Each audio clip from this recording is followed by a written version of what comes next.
So I'm somebody with very strong opinions. Ask anybody in my personal life, and sometimes they'll tell you annoyingly so. But I've like always been like this, right? Ever since I was very young, I've always been somebody who like when I choose to believe something, I'm gonna believe it. Like I'm gonna. It's not like anything half. I don't halfway things, right? And a result of that, it's something that I think is cool. By the way, I don't say that too self-deprecatingly. I think I need to be aware of it to make sure I'm not the most annoying person on earth. But I think it's cool, right? A part of that, though, that was really tough as I was growing up was that, like, you get older, like, you get smarter. You should, at least, right? Like, that's the whole point. And, of course, as I get older, as I get smarter, I will learn new things that go far and away against the old things that I believed. This is something I think we all go through. And for a while, this weird thing I went through, and something that like I think is, I would argue, kind of important that I really don't hear anybody talk about, is like this sort of friction that happens where you don't want to let go of what you just believed a minute ago, but you need to because it's not right now. It's a weird sort of pride thing, almost, of, I don't want to admit that I was wrong, but I was. And I think this happens very subconsciously, right? I don't think, at least speaking for myself, I was never sitting there going, oh, I don't want to admit I'm wrong. I don't want to admit I'm wrong. So I'm going to, just act like I don't believe I'm wrong. Like, I was never doing that because that would just make me insane, I believe. But I would do this sort of thing where it's like, I still do it to this day, where it's like, because I don't want to fully jump ship of my old opinion, even though I have good amount of evidence that's wrong, I'm still gonna go, no, I was 1% right. I had something in there.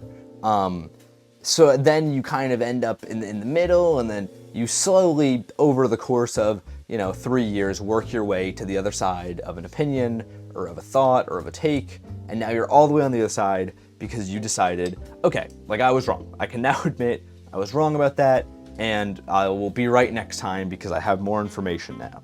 And it's a bit of a pride thing. I think it's also that we don't want to, I think it's also a bit of a social thing of it's for some reason not socially acceptable to go no guys, I was a dumbass when I was 15. I didn't actually believe that. I didn't, or I did believe that, but I was 15, I was dumb. It's not socially acceptable to do that for some reason, which is weird. And I'm not trying to say this in some oh, cancel culture is gonna get you way. I'm not doing that. I'm saying more so if I go up to one of my friends and I'm like, oh, that thing that we were talking about when we were 15 was really stupid.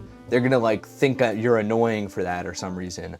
And it's a weird friction that happens between your old thoughts and your new ones that is the limiting of growth. I think one of the hardest things to deal with, I guess, is that in order to be smarter tomorrow than you are today, you have to disagree with yourself today. You should think, not literally tomorrow, but metaphorically speaking, when I wake up tomorrow morning, I should look at this Paint and Talk and go, well, I was being a little dumb there. I should have said it this way. Because that's what growth looks like. Quite frankly, as much as I record these in full confidence every day, I pray that a year from now, when I randomly choose to click on Paint and Talk 78 and watch it, I sound like an idiot. Because that's a sign of growth. That's a sign of change. But we don't want it to be, right? And there's a certain distance that you need to get from there that's also really strange of I don't want to, if you ask me what I think of myself a year ago, I'll tell you, I had some disagreements, but he was smart. 2 years ago, then I'm fully willing to go, no, that was an idiot. You should never have listened to him. You need distance and you need sort of a slow transition. And, I guess there's it's a double-edged sword, right? Because in one sense, I'm really inclined to go, that's a great thing, because otherwise, if we didn't have, for me personally, I believe it's kind of a pride thing. So if I didn't have my pride sitting there going no, you got to still believe or agree with yourself 1% yesterday. Sort of figure like a rubber stopper slowing me down from just changing my opinions all the time.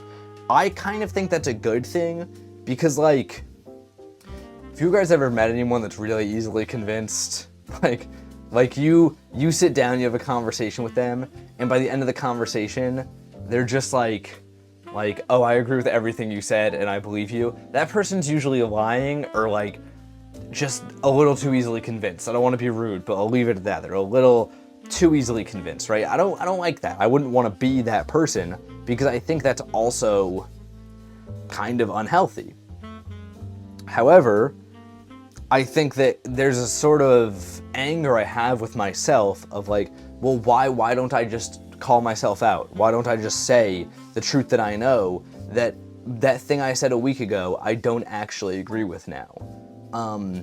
If anything, shouldn't we see that, and when I say we, I guess I'm kind of saying I here, right? Shouldn't that be seen as virtuous though? Of like, no, I've already improved from yesterday. I already don't believe that thing I said. Like, shouldn't that theoretically be a good thing?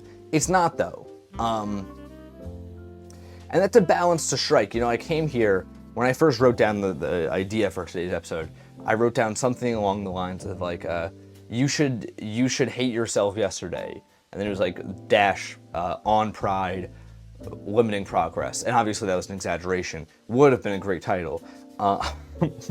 But I think coming here and speaking about it a little bit, I think it's almost not so much that like you should disagree or find what you as a person believed yesterday to be completely and utterly wrong or apprehensive, but rather that there's a balance to be struck between like, don't let your pride get in the way of your growth, while also understanding that there's somewhat of a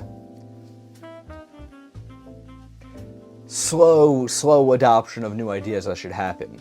And I think for a lot of people maybe that are, honestly speaking, either less prideful or egotistical than me, maybe that slow down on their critical thinking or slow down on their changing of ideas would just be critical thinking. Maybe they would legitimately go, I need to think about it more and not change their opinion.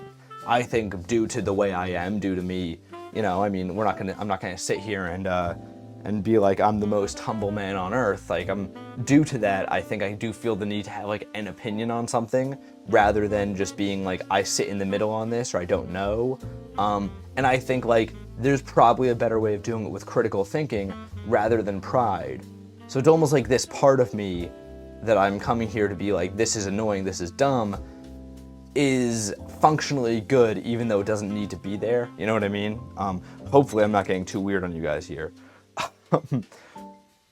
I'm always worried about that because like, you just never know. When you're talking to a friend, it's easy because you look at their face. So if you say something insane, they you know it right away. But I'm talking to a camera right now, so huge chance that I just come off and completely and utterly off the deep end in one of these. But I guess that's why you do it, And I think that having growth happen is always going to be an uncomfortable process, right? Because it's this weird balancing act of calling yourself out yesterday while also being like, who do I want to be tomorrow? And then somehow finding yourself today in the middle of that. That's making it really hard to sort of intellectually live in the moment, right? And that's why, okay, wait, we're gonna try something today. Rare painting and talking. Rare talking about the painting on Paint and Talk. I'm gonna try, I have a thick glob of paint on here. Let's see, can I show that off somehow to the painting camera? Does that work? Let's hope that works. I'm gonna try and just do a really thick sweep to hopefully get the clean line I've been going for.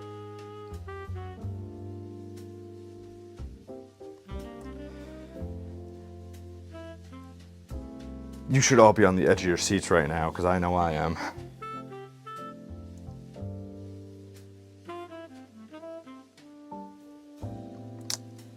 And it did not work. When we look at that. But I think that's why progress is hard. And that's why I think progress is hard in like all areas, right? Like, if you read history, them trying to, like, change something or make something better is always, like, the most insane time period.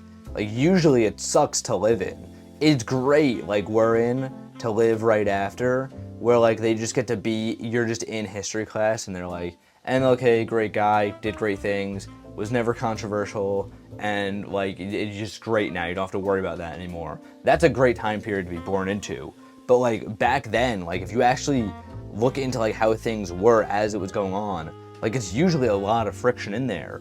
And I think that's why it's so tough, right? Because it's all, like, we all go through this personally. Like, almost, if we want to make it really, really grand right now in speaking, you as a person can relate to the entirety of what everybody else is going through, because you can look at yourself and be like, well, this is why progress gets uncomfortable for me, right?